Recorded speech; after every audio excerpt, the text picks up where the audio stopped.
I knew that these were some of the diagnoses that I would see and that I would, was capable of treating. I never would have imagined that I would be treating these people because of a terrorist attack. Never, probably never in my career.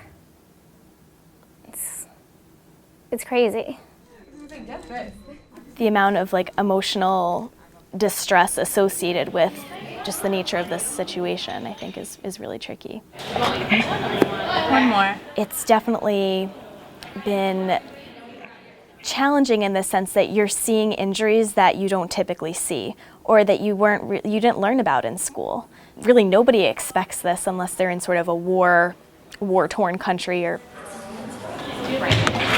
We carry a caseload of 4, so at one point all 4 patients were directly involved with the marathon.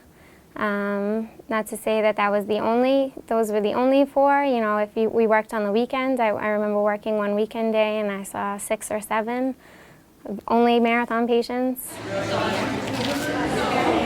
Martha is like the sweetest thing, and Martha was one of those women that, a 60-year-old woman, you walk in and, her and her husband were out enjoying the marathon, something they've done for years on end.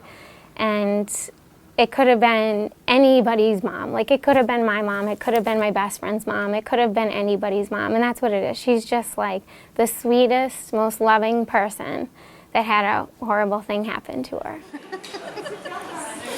I can't even imagine what it was like for her children to get that phone call. And she's been so strong and so tough, and despite the pain, she does anything I ask her to do. She's so motivated. And I remember the first time that she was able to take those steps when she walked back into her hospital room and her husband was sitting there and her sister was sitting there, and she strolled right in without anything and just tears streaming down her face, and she was just so excited that she was able to get back to walking. And you build a rapport and you kind of go through it with them. And it happens with every patient, not even just this kind of circumstance. People have bad days and people have bad things happen to them. And I think that, we spend so much time with them that you get to know somebody.